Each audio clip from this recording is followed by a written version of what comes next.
My name is Evelyn Carter. I'm 35 years old. And for most of my life, I was basically the spare tire my family kept hidden in the trunk, useful when something went wrong, invisible when everything was fine. My younger brother, Owen, was different. Owen was the shiny car they actually wanted people to see. When he turned 10, my parents rented out part of a bowling alley.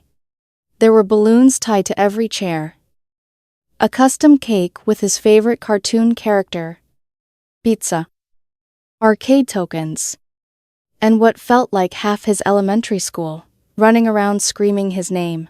I remember that birthday clearly, mostly because Mom kept asking me to carry soda bottles from the car. Evain, sweetheart, grab another case, then another, then the paper plates. I spent half my brother's birthday hauling supplies like an unpaid employee. When I turned 10, there was a birthday card waiting on the kitchen counter before school. No party, no cake, no candles, no pictures, just a card with my parents' signatures and $20 tucked inside. Mom kissed my forehead while pouring coffee. You're so mature. Evain, you don't need all that fuss. Avon, at 10. I understood the translation. Your brother requires effort. You'll survive without it. But they had a clever way of making neglect sound like praise.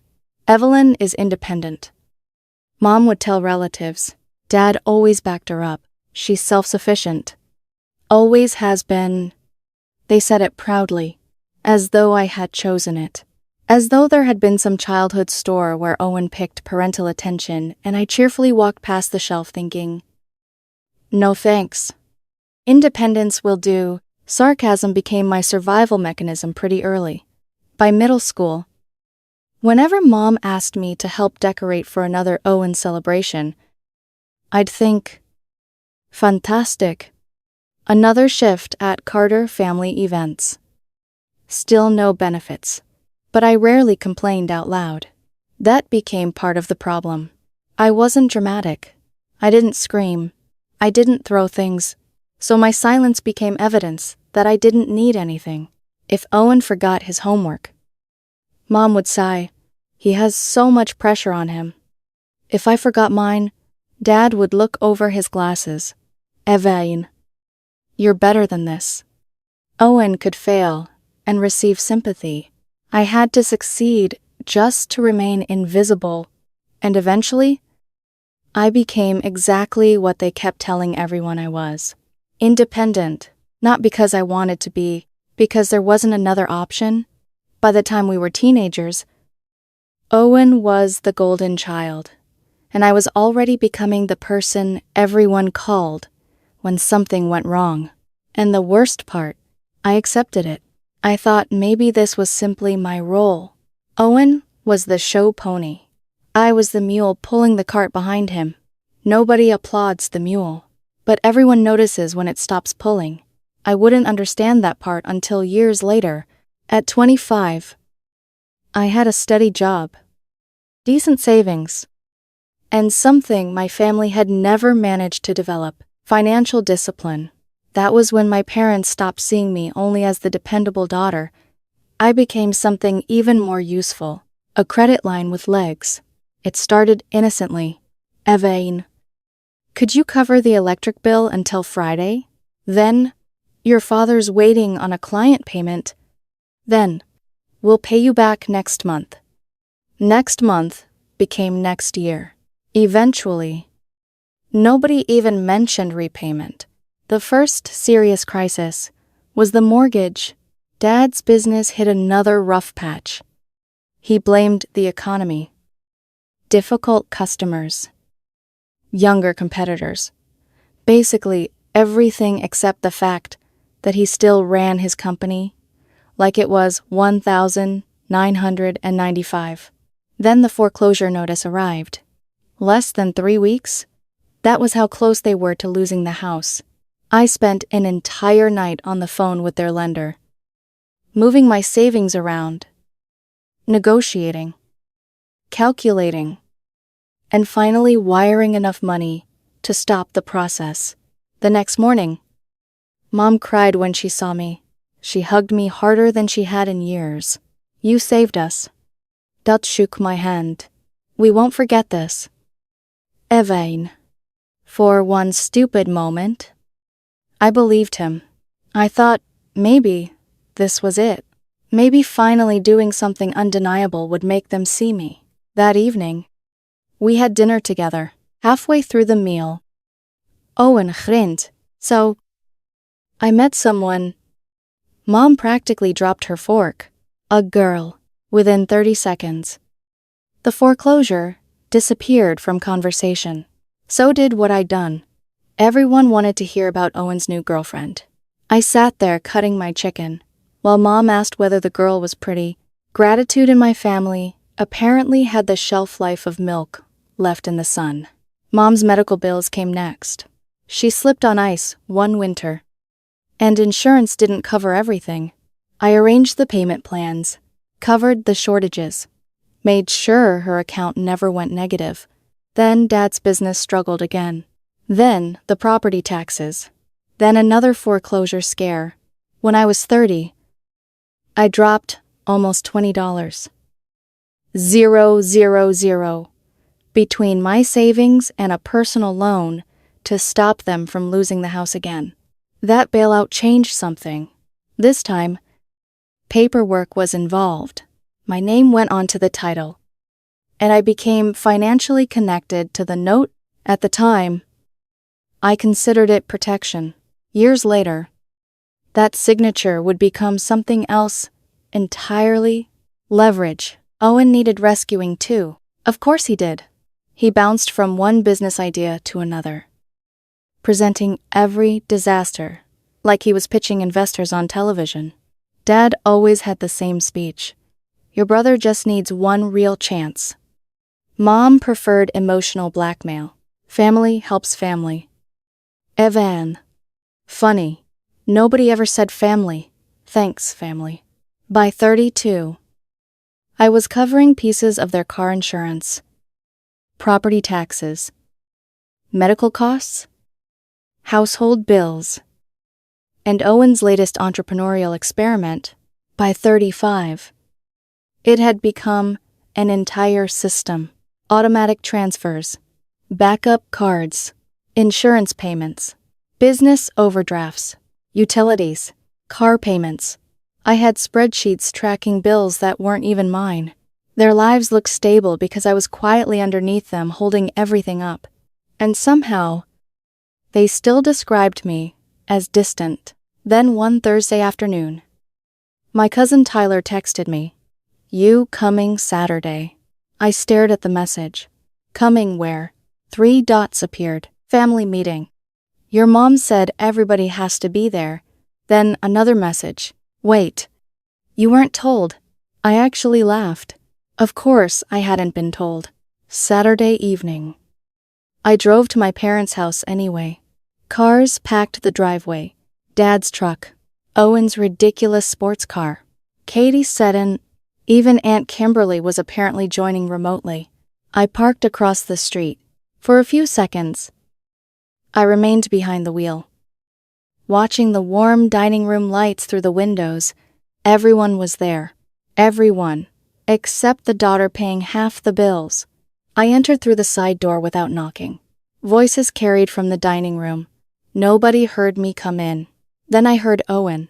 "He thinks he's better than us." I stopped walking. Katie answered him.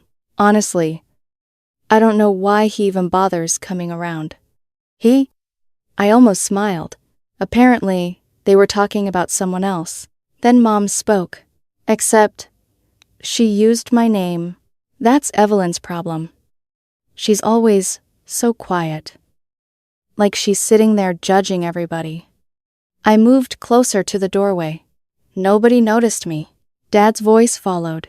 "We've been too generous for too long." For a moment, I genuinely wondered if I had heard him correctly. Generous. My hand tightened around the edge of the doorway.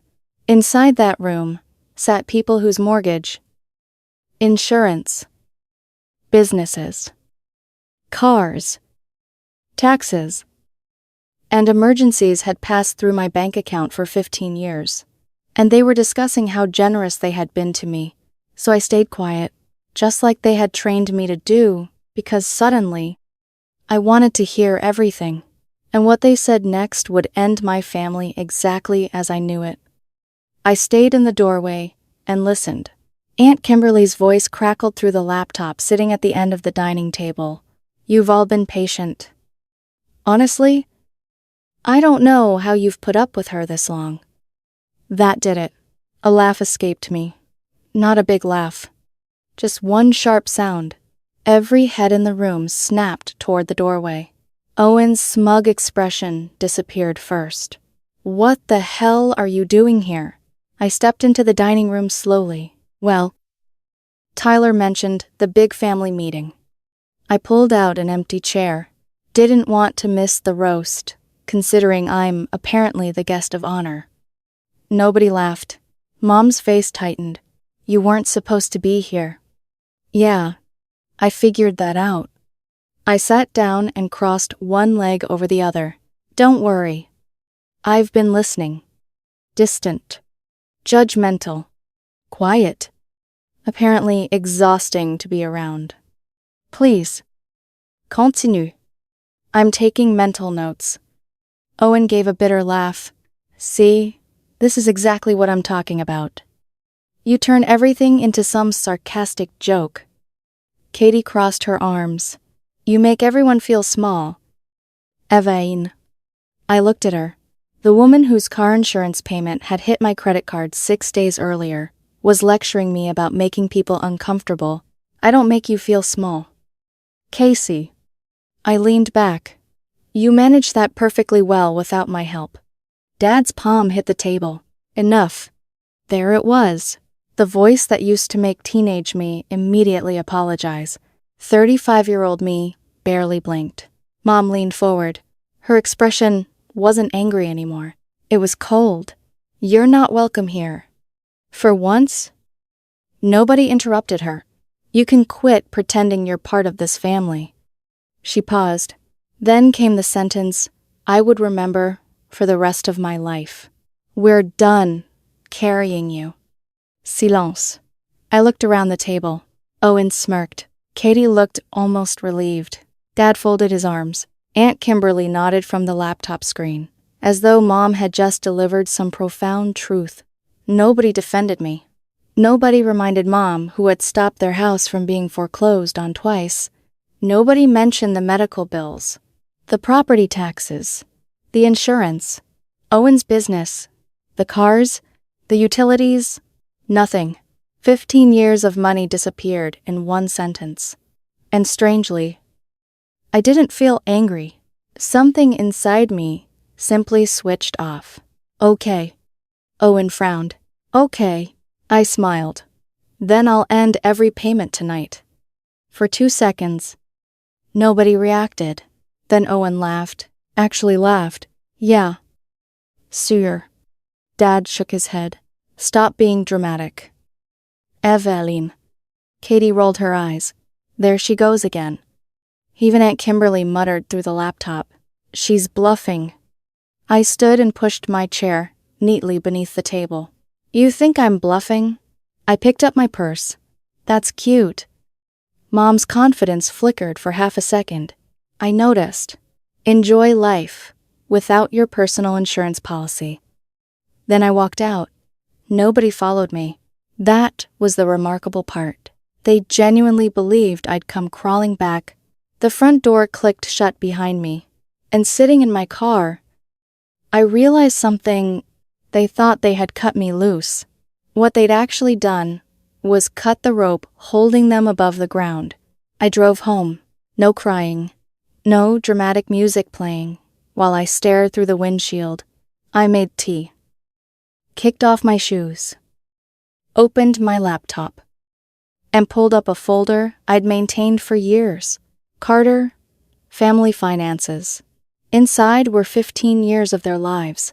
Receipts, statements, transfers, insurance policies, mortgage documents, business guarantees, everything.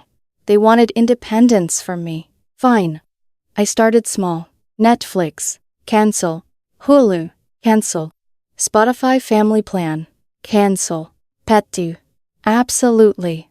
But after 15 years, I deserved an appetizer. Then came memberships and premium apps. Done. Next were utilities. For years, my card had been attached as the backup payment method whenever mom and dad's checking account ran low. I removed it. Electricity, water, gas, no more Evelyn quietly catching failed payments. Then, I moved to insurance. Owen had been covered through a plan I controlled, because apparently a 32-year-old businessman was incapable of arranging his own coverage. I submitted the necessary removal request, so his coverage would terminate at the earliest permitted date. My parents had separate policies. But guess whose card paid the premiums? Mine. Payment method removed. Car insurance followed. Again. I wasn't canceling policies that legally belonged to them. I simply removed my money from the equation. Mom's car, Dad's truck, Katie's sedan, Owen's precious sports car. Good luck. Then, homeowner's insurance. My card disappeared from that account too. The lender would eventually place its own expensive coverage if my parents failed to pay. That was their problem now. Then, I opened the property tax folder. That one made me pause. 6 years. 6 years of payments. 6 years of making sure the county didn't take the house. They were already behind again. My automatic payment was the only thing preventing another crisis. I clicked, Cancel Autopay. Confirmation appeared. I forwarded it to my private email. Then I leaned back. The house they loved, calling their legacy, wasn't standing on Dad's business skills. It was standing on my checking account. Next came Owen's company, his pride and joy, or, as I had privately called it for years, Ask Evelyn Incorporated. Owen had a business credit line that existed because of my personal guarantee. Its review period was approaching. I contacted the bank and formally informed them I would not renew my guarantee. Without sufficient collateral, the line would be restricted. Owen had no sufficient collateral. That wasn't revenge. That was me refusing to guarantee another adult's debts. I thought I was finished. Then something bothered me. Over the years, I'd occasionally seen accounts associated with my credit profile that I couldn't immediately recognize. Usually, I had been too busy fixing everyone else's emergencies to investigate properly. Tonight, I had time. I pulled my credit reports, and there they were. 2 loans, small enough to hide among everything else, large enough to matter, both in my name. I opened the applications. My stomach went cold. The signatures looked like mine, almost, but whoever had copied them had made the same mistake twice. The loop in the E curved backward. I knew that handwriting. I'd seen Owen imitate my signature before, when we were kids. Except back then, it had been on permission slips. I downloaded everything. Application, dates, account numbers, payment histories. Then I created a new folder, Fraud, Owen. I filed the appropriate identity theft and police reports, disputed the accounts, and placed fraud alerts with the credit bureaus. The anger I'd expected still didn't come. Instead, I felt something colder. Confirmation. This wasn't just a spoiled younger brother borrowing too much money. Somewhere along the way, Owen had started believing that what belonged to me automatically belonged to him. My money, my credit, my signature, my life. The clock on my laptop read 2:43 a.m. When my phone lit up, Owen calling. Decline. Again. Decline. Again. By the 19th missed call, I almost admired his commitment. The 20th time, I answered. What? What the hell did you do? He was screaming so loudly, I pulled the phone away from my ear. The business account is restricted. My card got declined. I just got an insurance notice. Sounds stressful. Evelyn. I'm serious. So, you can't just cut us off. I looked at the cancellation confirmations filling my screen. I can stop paying bills that aren't mine. We're family. There it was. The magic word. Family. Family. When Owen needed money. Family. When Dad needed the mortgage rescued. Family. When Mom needed medical bills covered. Family. When everyone needed something from me, but apparently not family. When there was a meeting about whether I belonged, I laughed quietly. That's strange. What? According to the meeting a few hours ago. We're done. You took that wrong. I almost admired the speed of the revision. I was standing 6 feet away. Owen. We were frustrated. Frustrated is arguing over dinner. You all gathered relatives together. Spent 20 minutes tearing me apart. And then Mom told me I wasn't part of the family anymore. He went quiet, then softer. Come on. Ev. I hated when he called me that. Usually it meant he wanted something. You've had 15 years to figure your life out. I said. Instead, you figured out how to make me responsible for it. That's not fair. Neither were those 2 loans. Silence. Complete silence. I could almost hear his breathing stop. What loans? His voice had changed. That was the first moment all night I smiled. You know exactly which ones. Evain. I've already filed the reports. Wait. Good night. Owen. Evain. Wait. I hung up. The phone immediately started ringing again. This time, I powered it off. Around me were cancellation numbers, bank documents, insurance notices, credit reports, and 15 years of evidence. To anyone else, the desk might have looked like chaos. To May, it looked like freedom. They had spent years calling me independent while depending on me for everything. Now they were finally going to learn what independence actually felt like. And before going to bed, I prepared one more thing. A banker's box. Inside, I placed copies of the house deed, loan agreements, business documents, investment statements, insurance records, and enough receipts to document exactly how much of their comfortable little empire had my fingerprints underneath it. The originals stayed locked away. The copies were for them, because tomorrow morning, I wasn't going back to my parents' house as their daughter. I was going back with evidence. And this time, when they told me to remember my place, I was going to show them exactly how much of theirs belonged to me. By 10 the next morning, I was standing on my parents' porch, with the banker's box balanced against my hip. The neighborhood looked exactly the same. Sprinklers ticking across green lawns. Kids riding bikes down the sidewalk. Someone 2 houses over washing a car. But the Carter house looked different. The blinds were closed. Dad's truck was parked crooked in the driveway.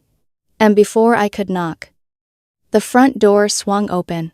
Owen stood there, looking like he hadn't slept. His hair was a mess. His eyes were bloodshot. Yesterday's confidence had vanished. Thank God you're here. I stepped past him. Relax. I'm not here to save you. He followed me into the living room. Then why are you here? I lifted the box. To show you what saving you actually looked like. The living room looked like a financial crime scene. The family safe stood open. Bank statements covered the coffee table. Insurance notices were scattered across the couch. Dad was flipping through a folder, while Mom sat beside him with her arms folded tightly. The deed isn't in the safe, Dad said. Mom looked at me. And some of the investment paperwork is missing. I placed the box on the dining table. You're looking for documents that were never exclusively yours. Dad slowly straightened. What does that mean? I opened the box. Let's start with the house. I pulled out a copy of the title paperwork and slid it across the table. Dad stared at it. My name was there. Evelyn Carter. He knew that already, but apparently seeing it now felt different. You can't hold our house hostage. I'm not holding anything hostage. I tapped my name. I became financially tied to this property when I bailed you out. I've also been covering property taxes for 6 years. Mom's face tightened. We know you've helped. Helped. I laughed. You almost lost this house twice. Neither of them answered. I reached into the box again. Next. Owen immediately knew what was coming. Don't. I placed his business documents beside the house paperwork. His company had survived its last crisis because I stepped in financially. My guarantee was what allowed the bank to keep extending credit. You built your entrepreneur image. Using my creditworthiness, I built that company. Then maintaining it without me shouldn't be difficult. His jaw clenched. The bank froze the line. No. The bank restricted a line that depended on a guarantee I'm no longer willing to provide. Same difference. Not legally. Dad stepped forward. Evain. You're intentionally destroying your brother. I looked at him. No. I'm intentionally stopping myself from being destroyed with him. Another document hit the table. Investment statements. For years. Mom and Dad had casually referred to them as our family investments. They loved mentioning them at barbecues. Dad especially. He'd talk about market performance, like some seasoned investor. The accounts told a simpler story. My name, my tax information, my contributions. Their involvement mostly consisted of enjoying the benefits. Mom picked up one statement. Her expression changed, but we discussed these together. Discussing my money doesn't make it yours. Then came the insurance policies. I had paid premiums for years and maintained ownership rights where the contracts allowed, then receipts, property taxes, medical bills, mortgage rescue payments, utility transfers, car expenses, business injections. One after another, paper after paper. The table disappeared beneath 15 years of their independence. Owen picked up the copy of a guarantee. His hand actually trembled. This says you're financially responsible if... I know what it says. I took it from him. That's why I'm getting out. Dad's face turned red. You're going to destroy this family because your feelings got hurt. For the first time that morning, I raised my voice. My feelings. The room went still. You think this is about one mean conversation? I pointed at the table. This is 15 years. My finger landed on the mortgage paperwork. Your house. Then the medical statements, Mom's bills, the insurance, your cars, the business documents, Owen's company. Then the stack of transfers, every emergency you couldn't afford. I looked at all three of them. You built your lives on my money, and somehow convinced yourselves you were the ones carrying me. Mom's eyes dropped. Dad looked away. Owen didn't. He stared at the documents, as if he were calculating how quickly everything could disappear. Mom tried another approach. Evain. Honey. There it was. That soft voice. The one reserved for moments when she needed something. We were upset. Families say things they don't mean. I reached into the box. One more. I placed a printed screenshot of the family group chat. On top of everything, Mom's message sat in the middle. Don't bother visiting anymore. We're done with you. Underneath it, Aunt Kimberly's red heart reaction. I tapped the page. That doesn't look accidental. Mom swallowed. Owen had been complaining, and everyone was emotional. Upset is burning Thanksgiving dinner. I looked directly at her. You organized an entire meeting about me, and forgot to invite the person you were putting on trial. Nobody spoke. I started returning the documents to the box. Dad frowned. What are you doing? Leaving. Where? To see an attorney. That finally frightened them. Mom stood. An attorney. These financial connections need to be separated properly. Guarantees. Ownership interests. accounts, everything. Owen stepped between me and the doorway. You don't need a lawyer. Move. Evaine. Seriously. We can fix this ourselves. That's exactly what I'm afraid of. His expression changed, just slightly. But after last night's credit report discovery, I noticed everything, especially fear. I lowered my voice. And Owen. He froze. If anything else appears with my signature on it that I didn't authorize, my attorney won't be the person you need to worry about. His face drained. Dad looked between us. What is she talking about? Owen moved away from the door.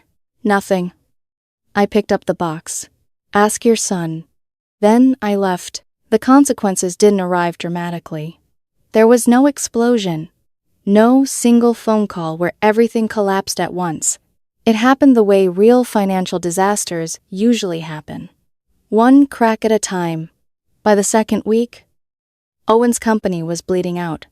Without my continued backing, his access to credit tightened. Suppliers stopped extending favorable terms. Bills came due. One major client demanded action on overdue obligations. Owen started calling friends, then former classmates, then distant relatives. I heard about it through one of his old college buddies.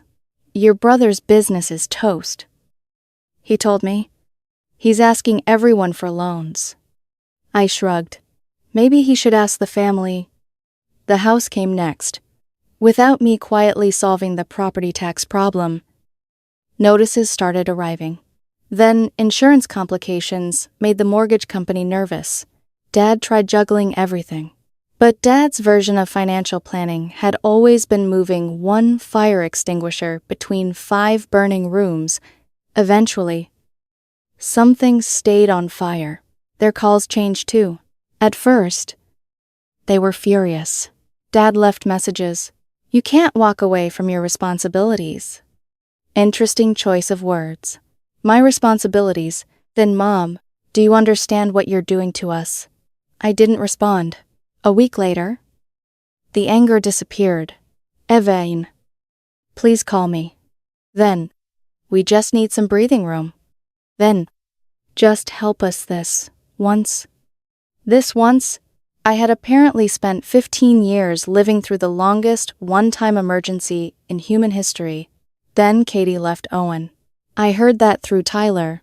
Apparently, once the sports car became unaffordable, the business accounts stopped working, and Owen's successful entrepreneur image started peeling away.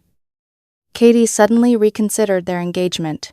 She packed her things, removed the ring, went back to her parents. Owen told people the breakup was mutual.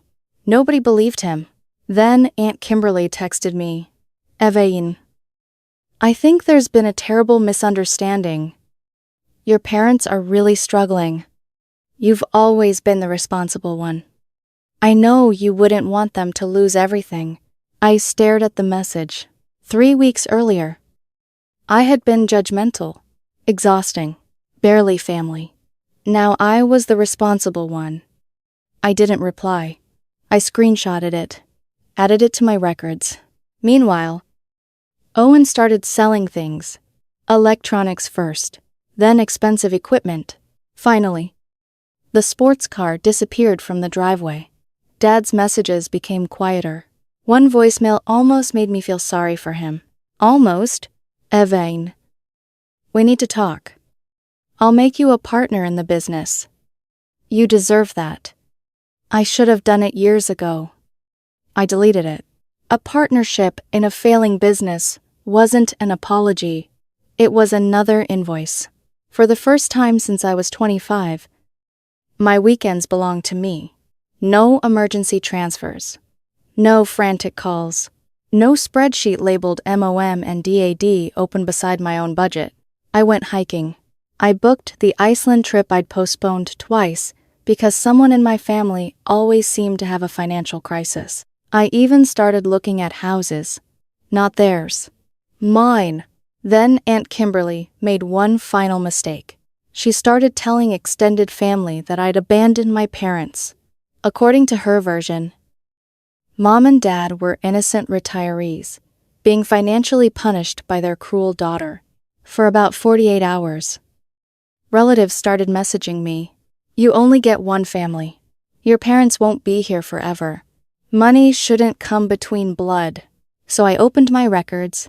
I selected several representative transfers, mortgage payments, tax receipts, insurance payments, and business contributions. Nothing sensitive beyond what was necessary. Just enough. Then I posted them in the family group chat.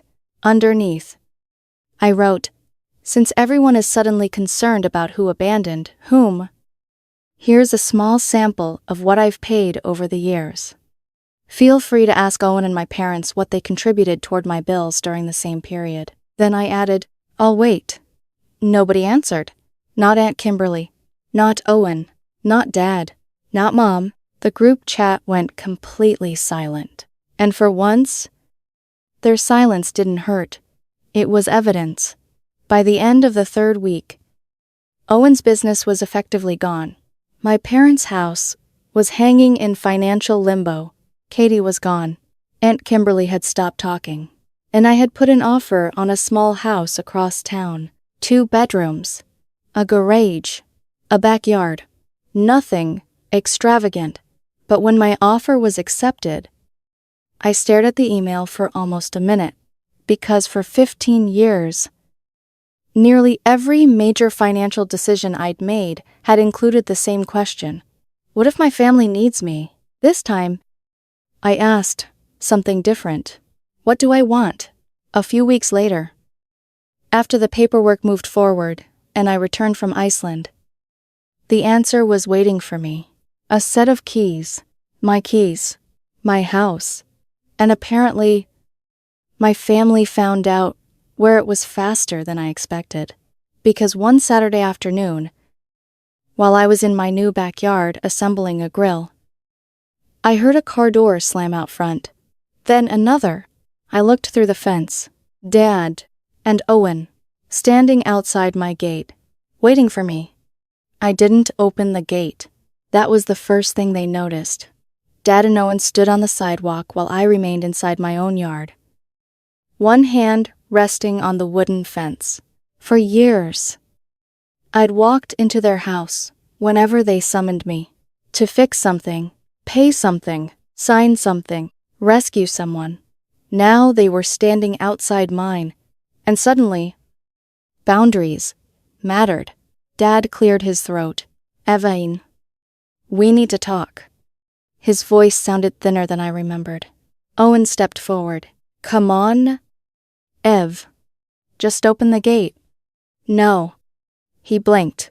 What? We can talk perfectly well from there. Dad glanced toward the neighboring houses, obviously embarrassed. Don't make a scene. I almost laughed. You came to my house uninvited. We're trying to fix this. I leaned against the fence. Okay. Fix it. Neither of them spoke. That told me everything. Owen finally broke first. Look. We messed up. I waited. We shouldn't have said what we said. Still. I waited. His eyes dropped. And we need your help. There it was. Not, I'm sorry, I forged your signature. Not, I'm sorry we treated you like an outsider while living on your money. Not even I'm sorry. You spent 15 years carrying us. Just, we need your help. What kind of help? Dad stepped closer. The house situation has gotten serious. I know. The bank isn't giving us enough time. Sounds like something you should discuss with the bank. His jaw tightened. Owen's trying to rebuild too. I looked at my brother. His expensive clothes were gone. No designer watch.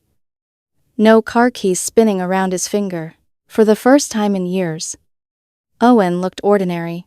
Maybe that was what frightened him most. I'm putting something new together, he said. Consulting. Business strategy. I couldn't stop myself. You want people to pay you for business advice? His face hardened.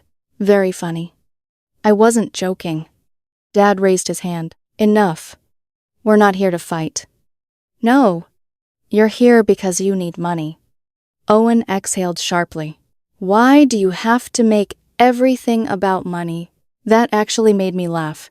You drove across town to ask the woman who funded your life to start funding it again. And you're asking why I'm making this about money.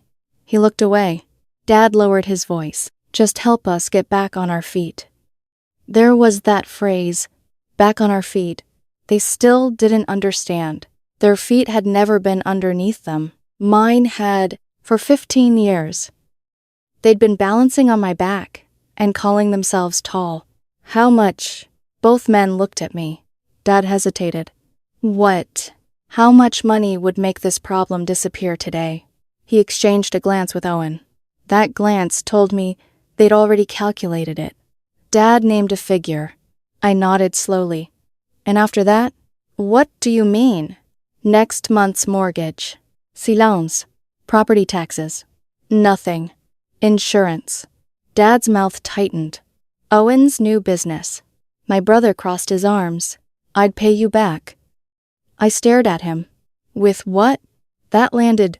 Owen's face flushed. Dad stepped closer to the gate. Evain. Don't do this. You're enjoying humiliating us. No. I shook my head. I'm enjoying not rescuing you. His expression changed. For a moment, I saw the father from my childhood. The man whose disappointment could make 12-year-old me feel like I'd failed at existing. You'll regret this, he said. There it was. The old weapon. Guilt. I opened the gate. Only halfway. Dad seemed to think I'd changed my mind. He stepped forward. I blocked him. No. What? I opened it because I wanted to say this while looking you in the eye. His face went still. I spent half my life trying to earn a seat at your table. Behind him. Owen shifted uncomfortably. I thought if I worked harder, gave more, fixed more, maybe eventually you'd look at me the way you looked at Owen. Owen opened his mouth. Evelyn, don't. He stopped. I looked back at Dad. When Owen needed something, you called me. When Mom needed something, you called me. When your business was failing, you called me. When the house was almost gone, you called me? My throat tightened. But I kept my voice steady. But when the family got together to decide whether I belonged, I smiled. You forgot to call. Dad looked down. For once, he had nothing. I wasn't your daughter at that table. I continued. I was the waiter. Both of them looked at me. I kept bringing food, kept cleaning up the mess, kept paying the bill. I stepped backward. Well, the waiter quit. Owen's face twisted. Oh, give me a break. There he was. For a few minutes, desperation had hidden him. Now the real Owen was back. You've always had this martyr complex. I stared at him. Careful. No. Seriously. You act like you're some saint because you threw money around. Threw money around. You wanted control. I almost admired the desperation of that rewrite. So I forced you to forge my signature. His face changed instantly. Dad turned toward him. What? Owen stared at me. I continued. 2 loan applications. Dad's voice sharpened. Owen, they weren't. Don't. Owen pointed at me. You were going to help anyway. The words hung between us. Even dat froze. There it was. Not denial. Entitlement. I nodded slowly. Thank you. For what? For finally saying it out loud? Owen realized too late what he'd admitted. That's not what I meant. It doesn't matter. I pulled out my phone. The disputes are already filed. The reports are already documented. From now on, anything involving those loans goes through the proper channels. His face drained. Evain. Don't screw around with this. You did that when you signed my name. Dad rubbed his forehead. This is getting completely out of control. No. I looked at him. For the first time, it's actually under control. Owen muttered something under his breath. I didn't catch all of it. Didn't need to. I opened the gate fully. Not to invite them inside. To point toward the sidewalk. You need to leave. Dad stared at me. We're your family. That word didn't hurt anymore. Maybe because they'd used it so many times that they'd worn all the meaning off it. Family doesn't exile someone in a group chat. Neither man moved. Family doesn't build its lifestyle on one daughter's paycheck and then call her selfish. Owen looked toward the ground. Family doesn't forge signatures. His jaw tightened. And family doesn't show up at someone's house only because the ATM stopped dispensing cash. Dad's shoulders dropped. For the first time, he looked old. Not powerful. Not intimidating. Just tired. Your mother misses you. I paused.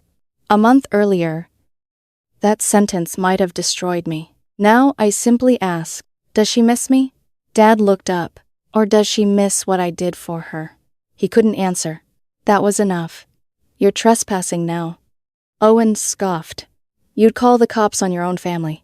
If necessary. He stared at me. I stared back. Eventually, Dad touched his shoulder. Let's go. Owen resisted for half a second, then followed.